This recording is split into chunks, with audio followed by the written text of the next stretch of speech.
উত্তরপাড়ায় যে জায়গাটা সেটা ক্যালকাটা কর্পোরেশনের জায়গা ছিল। বহুদিন ধরে ইলিগাল ইটভাটা গুলো ওখানে ছিল। কোর্টের অর্ডারে ওখান দিয়ে ইটভাটা তুলে দেওয়া হয়েছে। সেখানে ব্রিটিশ আমলের পরে সব থেকে বড় জল প্রকল্প ওখানে হয়েছে হুগলির বিভিন্ন জায়গার জন্য, সেটা করেছে কেএমডি। তারপর বাদবাকি জায়গাটা আমরা ইকো পার্ক তৈরি করছি। কোর্টের কোনো বাধা নেই।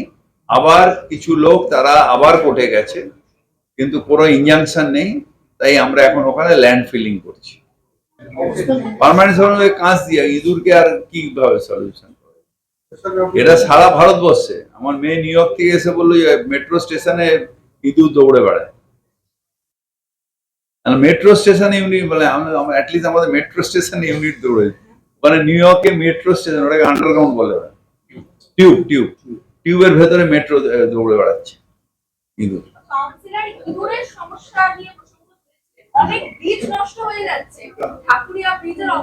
ঢাকুরিয়া ব্রিজটা নষ্ট হয়ে যাচ্ছিল, দুবার করে ধসে পড়ে গেছিল। তারপর আমরা ওটাকে বলা কাঁচটাকে কি বলে, গ্লাস টেকনোলজি, ওটা গ্লাস গুলোকে ক্রাশ করে সেটাকে সিমেন্টের সাথে মিলিয়ে ফোর্স দিয়ে ঢুকিয়ে দিয়েছি। তারপর থেকে আর ইঁদুর যে হচ্ছে কেটে যাচ্ছে, পালিয়ে যাচ্ছে। সেটাই আমরা এই ফুটপাতের তলায়ও করেছি, আমার বাড়ির তলায়ও করেছি। শহর কলকাতাকে খাটাল মুক্ত করার বিষয়ে হচ্ছে, তারপরেও শহর কলকাতার বিভিন্ন জায়গায় আমাদের একটা না কি হয় যে সবসময় তার ওরকম ভাবে অ্যাক্টিভ হওয়া যায় না, কিন্তু পুলিশ চেষ্টা করে। আমার বাড়ির পাশে একটা খাটাল ছিল, তুলে নিয়ে ওরা গিয়ে কল্যাণীতে গরুগুলো নিয়ে গেল।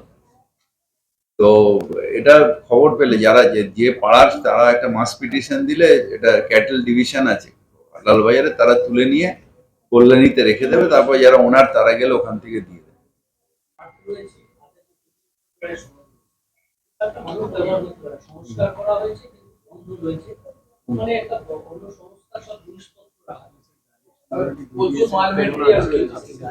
ওটা প্রেরণা বলে একটা সংস্থা আছে, তারা ওখানে মেনটেনেন্স করে। আমি অলরেডি ডাইরেকশন দিয়ে দিয়েছি হেলথকে, যে ওখানে যারই জিনিস থাকে ওটা বার করে দিয়ে, যেরকম আমরা রবীন্দ্র সমাধিটাকে যেরকম আমরা ব্যবহার করি, ওখানে লোকে বেড়াতে যায়, এটাও যাতে সেই মতন যায়। এটা অনেকদিন আনঅ্যাটেন্ডেড পড়েছিল। আমি রবীন্দ্রনাথের মৃত্যুদিনে, মানে আমাদের 22শে শ্রাবণ আমি গেছিলাম, তো গিয়ে দেখে এসে আমি সাথে বলেছি যে ওনাদের বলো এগুলো সব সরিয়ে নিয়ে যেতে, তাহলে এই জায়গাটাও মানুষ এসে বেড়াতে, মানে এসে ঘুরতে পারে, বা যারা শ্মশান যাত্রী তারা এসে রেস্ট নিতে পারে। কাজ বন্ধ ছিল, অবশেষে তারা আবার কাজ শুরু করতে চাইছে। মূল সমস্যা হচ্ছে সেই জলপাই তারা বলেছেন যে আমরাই এবার সরাবো, বিশেষ প্রযুক্তি দিয়ে কাজ দেওয়ার পর আবার রিপোর্ট জমা করেছে। এরকম কোন রিপোর্ট জমা পড়েনি। আমরা কোন ইউনিভার্সিটিকে দিতে দিয়েছিলাম, যাদবপুর ইউনিভার্সিটিকে আমরা দিয়েছি, যে ওরা একটা প্রপোজাল আমাদের দিয়েছে। দিতে আমাদের দেখুন, এটা হলো আমাদের লাইফ লাইন অফ ক্যালকাটা। আমাদের অর্ধেকটা ক্যালকাটায় জল শূন্য হয়ে যাবে যদি একটু 19 থেকে 20 হয়। কারণ আমাদের পলতার থেকে টালা অব্দি যে জলটা আসে সেটা ওইখান থেকে আসে। তো সেটা ওরা যে প্রপোজাল দিয়ে, সেটা আমরা স্টাডি করার জন্য যাদবপুরকে দিয়েছি।